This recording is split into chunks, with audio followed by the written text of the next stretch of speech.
Bismillahirrahmanirrahim. Alhamdulillah, Rabbil Alameen.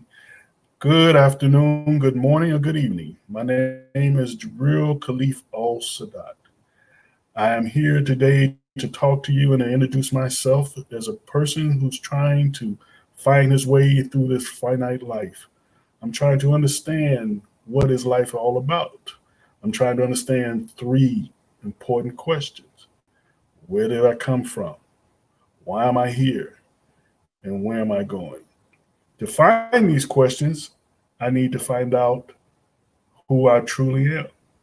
Right now in this life, as I said before, my name is Jibril Khalif Al Sadat. I am a philosopher. I used to be in academia for a little bit, and I found out that academia wasn't correct for me. I found out I wanted to talk to people who wanted to learn something instead of talk to people who just wanted a grade. And nowadays, that people don't even want the grade; they just want the degree. My life, I started out in the west side of Chicago. I started out in a little project called Cabrini Green. If anybody ever seen the Jeffersons, they'll be familiar with that project. On the west side of Chicago, called North Lawndale, in a place that they used to call the Holy City, not because it was so reverent, it's because we buried so many people in the holes in the ground. It was a violent area. It was, I shouldn't say was, it is an area where 70% of the black males there are in the criminal justice system. It is what you can euphemistically call a ghetto. It wasn't always that way. When we first moved over there, my family was the first black people to move over there, and it was a Jewish neighborhood. But through redlining, it became all black, a middle class black neighborhood. And then after Martin Luther King died in April of 1968, we burned it all down and it became a ghetto. And that's what I came up in. And that was a rift with gangs. And eventually I joined one of the gangs called Vice Lords. And I stayed in the gang for 20 years until I went into the service. Uh, I had an interesting service career, ended up getting hurt, retired out, and then started, went to France and learned how to cook. And I became a chef, and I stayed a chef for 30 years, and I enjoyed it. And then during the good recession of 2008, I realized those heydays were over with, and I decided to go back to school in 2012. And I went to school and I studied religion. And then after I studied religion as an undergraduate with a minor in philosophy, I decided to study philosophy in graduate school, ethics and applied philosophy. So my life has been coming together slowly, and it brought me to the path that I'm on now, where through a study of Islamic philosophy, Zen philosophy, Sufi philosophy, I am trying to learn myself, trying to teach myself, trying to understand this mortal life, this finite life, so I can help people to also find themselves to get closer to this thing we call a creator. And I hope you're willing to come along with me on this journey. Some things I'll be wrong about, maybe a lot of things I'll be wrong about. You know, as Socrates say, I know that I don't know. So philosophy begins with wonder.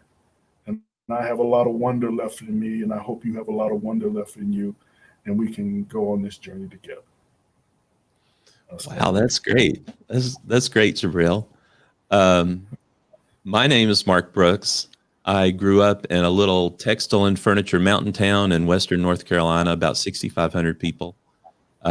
When I got out of high school, I went to one of the universities in North Carolina and then went to Manhattan right out of college and worked in Manhattan for 18 years. Actually lived in Manhattan for 9 and lived in upstate New York for 9 when I left to start a family and moved to North Carolina in 2001. I've been here for about 20 years.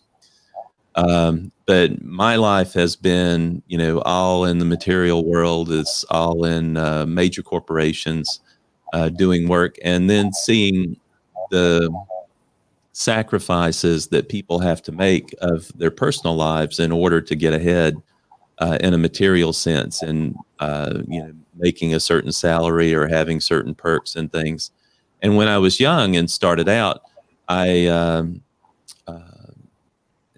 I really wanted to be a CEO of a major corporation. Let me put it that way. I just had all these big dreams and desires, but the more I saw how people were tied to their cell phones, or at that time it was their pagers, how they were getting calls at 2 and 3 o'clock in the morning, how they were working weekends and nights, how no one had a day off, how they were all stressed out, and having all these family problems with divorces and things like that going on. It just made no sense that the sacrifice for your material wealth was not worth the sacrifice for your personal well-being and for your family and for your relationships.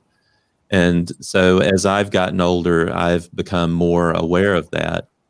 And to add to that, in the early 2000s, I started having spiritual experiences, which I know some people have had, and that changes the way you think as well. So, like Jibril, I'm open to the wonder of this different world that I've seen, and it's affected my worldview, and that's what's led he and I to come together to talk on this podcast about life, and about what it means, and the things you don't think about, but also too, how you could learn from people who have lived a life that you may read about in a history book, or that you may hear about but not know about. We've lived a lot of our lives, and we'd like to share that with you to help make your life that much better. And so, wish you well and welcome you to the podcast, A House Built on Sand. Beautiful.